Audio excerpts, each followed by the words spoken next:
Hello, good afternoon, everyone. I welcome you to this evening section. Today, we will be looking at another interesting part in research methodology, in research work, in research paper presentation, and in research paper writing.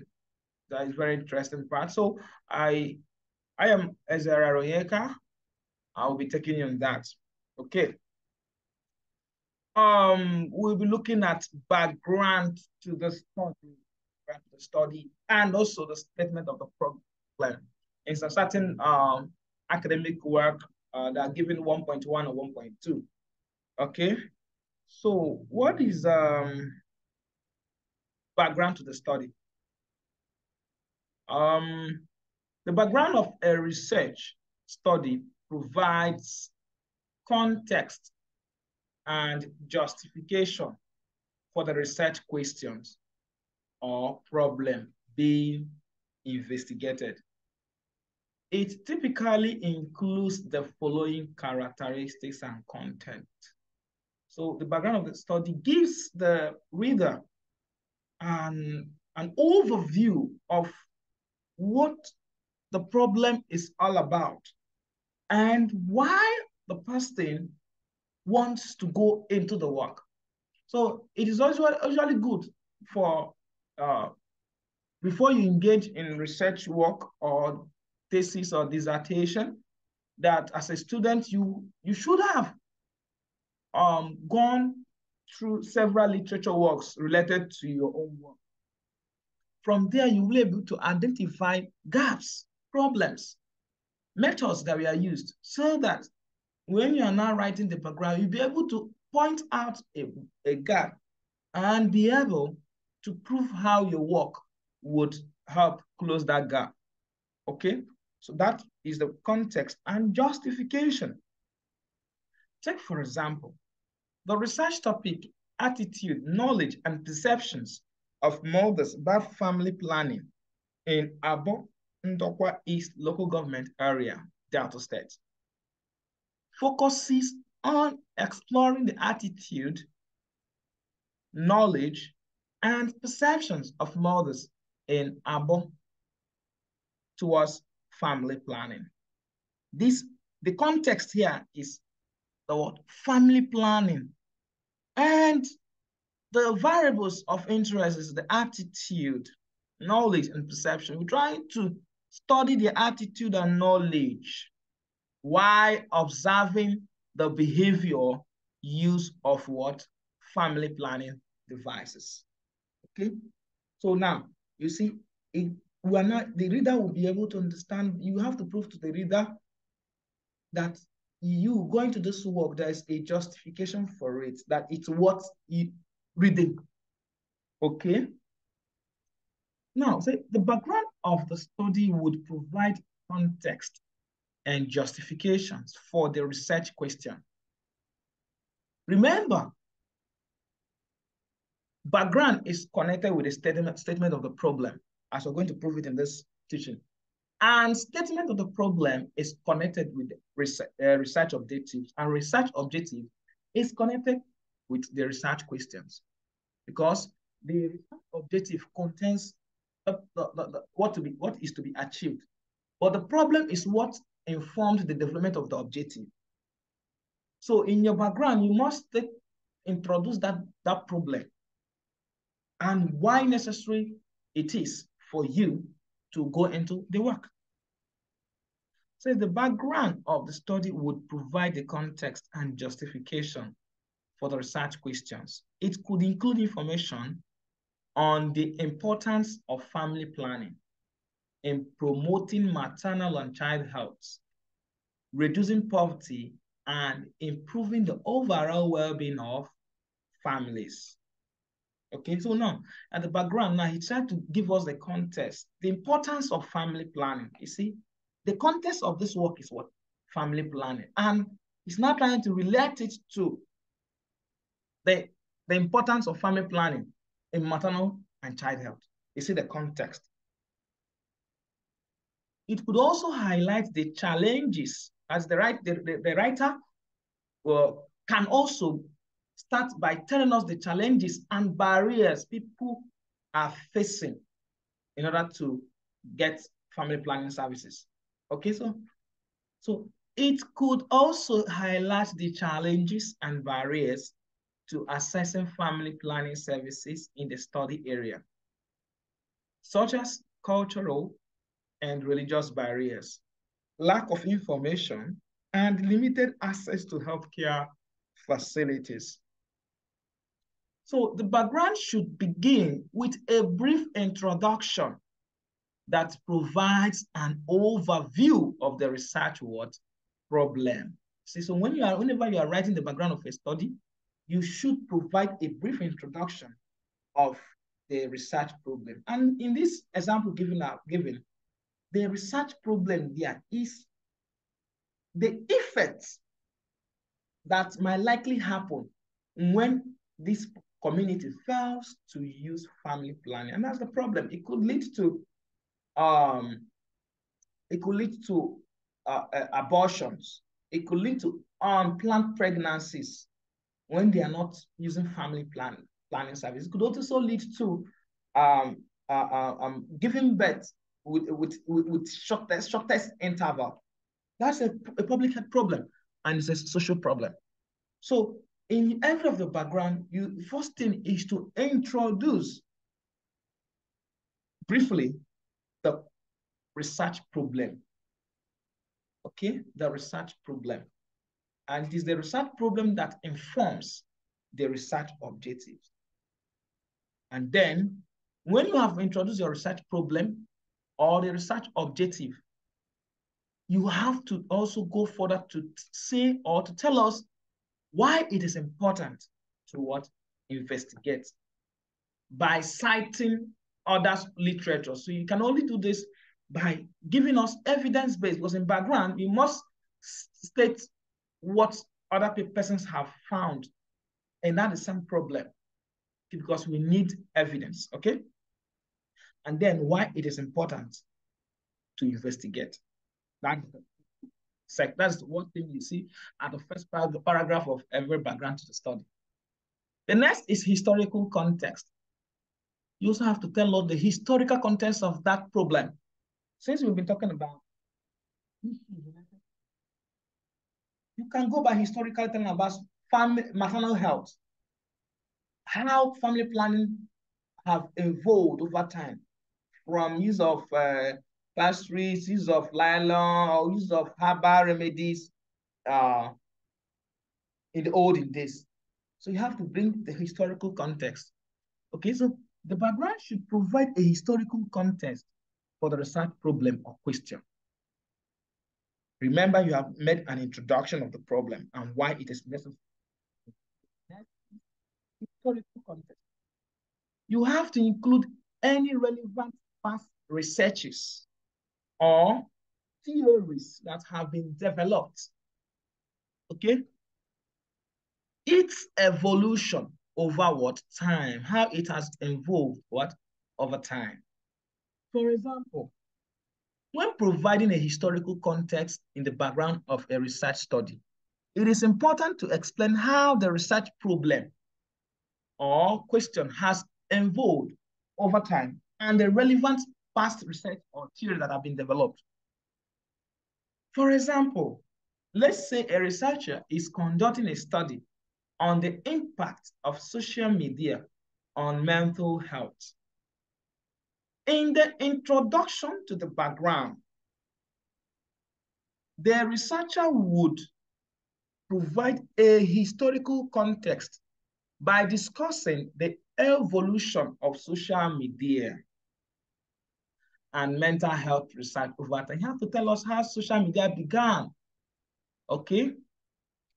The researcher may start by discussing early research on the negative effects of television on mental health in the 1960s and 1970s. They would then move on to discuss the emergence of social media in the 2000s and the subsequent increase in research on its impact on maternal health. You see how this one have started historically from television to social media and to research to know how it's affecting people's mental health. That is the historical context for this research. Then the researcher may also discuss the development of theories. That is, the researcher might choose to go on with discussing the development of theories related to social media and mental health, such as the social comparison theory and the self-determination theory. The researcher would explain how these theories have been used to understand the impact of social media on mental health and how they have evolved over time. By providing this historical context, the researcher is able to show how the research problem has developed over time and how it fits into the broader context of social media and mental health research. This helps the reader to better understand the significance of the research and the rationale for conducting the study. Okay? Take, for example, still on that research topic, the internet has revolutionized the way people communicate and access information.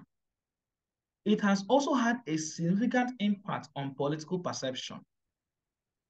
Early research on the impact of the internet on political participation focused on the digital divide or the gap between those who have access to the internet and those who do not. In the 90s and early 2000s, researchers were concerned that internet would affect the existing inequalities in political participation by giving an advantage to those who have access to the internet.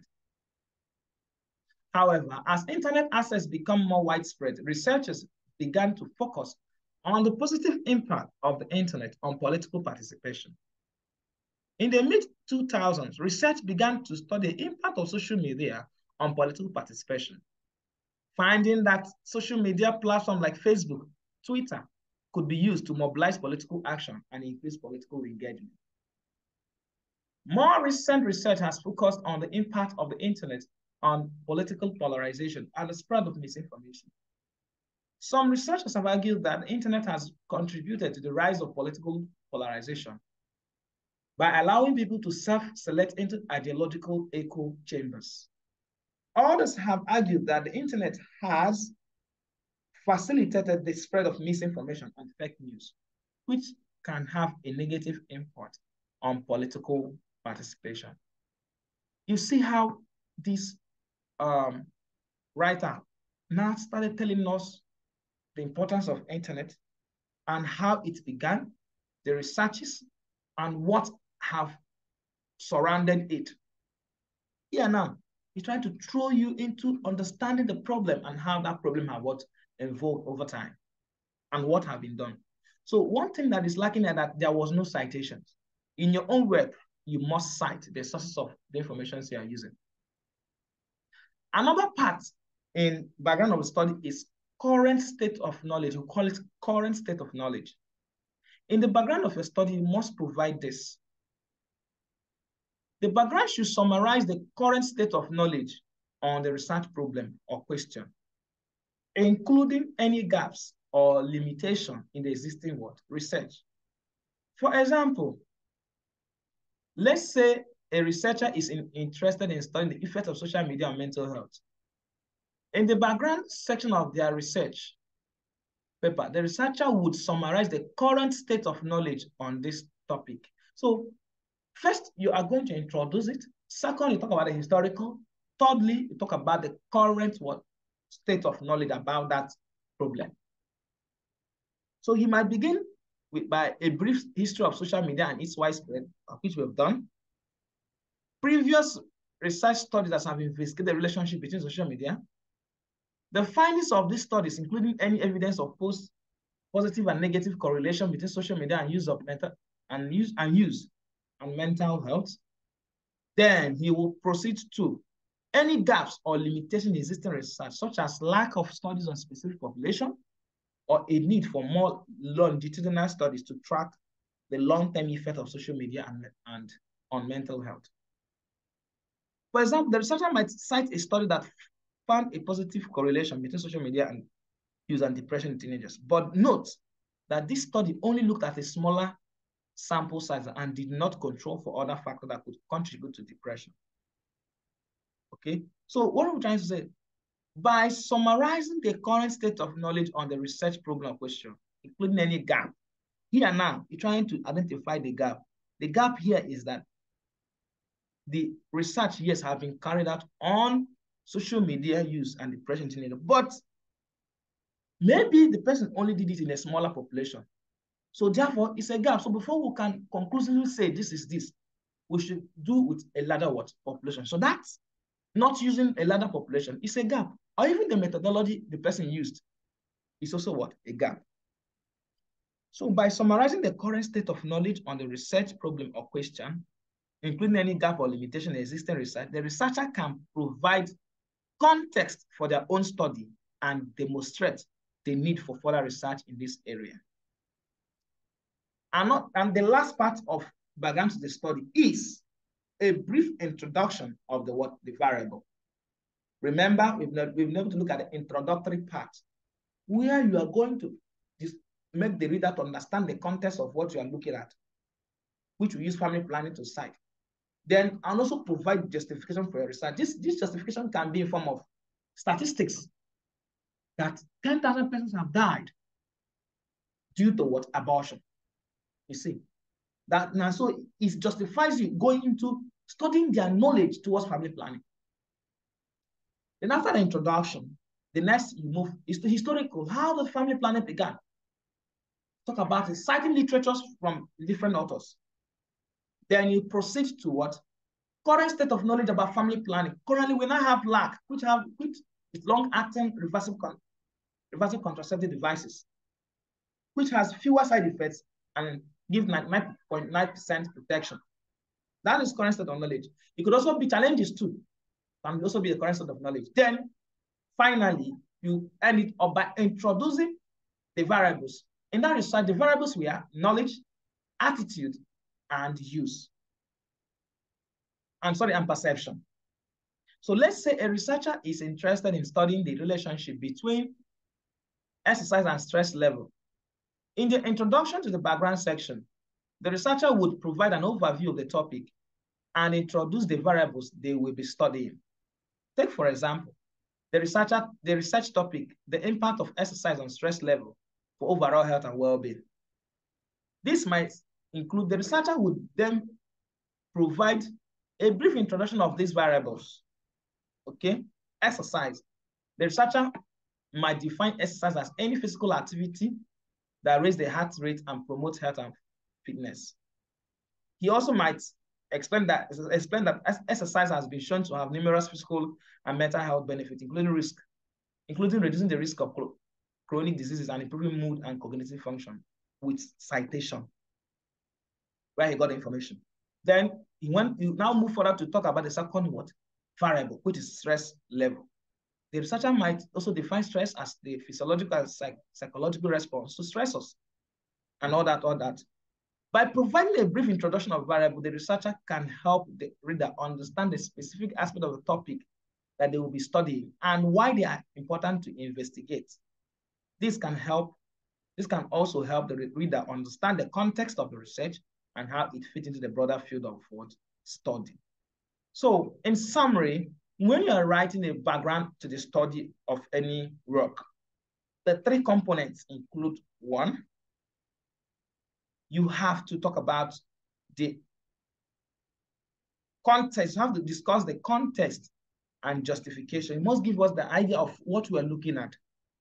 Okay, then after I've introduced the context and justification for the research, the next is historical context of that problem. That in your research is a problem, it's a social problem. You have to tell us how it evolved over time. Then, next you move to what? The current state of knowledge. Tell us what is the current thing happening in that area of problem. Because people have been researching, providing their own ideas and all of that. You have to tell us the current state of knowledge. What is the latest happening? in that area of the problem. Then you move forward, lastly, to introduce, in that current set of knowledge, you also have to identify the current things that have been done and also the gaps that are still what existing, which could be the methodologies in the research so far in the current knowledge. Maybe let's say in the current knowledge or in that family plan, they said lack is 9.9% effective according to social person. But however, the social person actually did not use analytical methodology in the research. There was no cohort studies and all of that. So that can be a gap. So now when you identify that gap, you can now use it as a basis of how your own studies would close that gap. Then finally, you introduce the variables of what research. I believe we've been able to look at the background to the study. Thank you, and I hope you would look out for the next lecture. Thank you.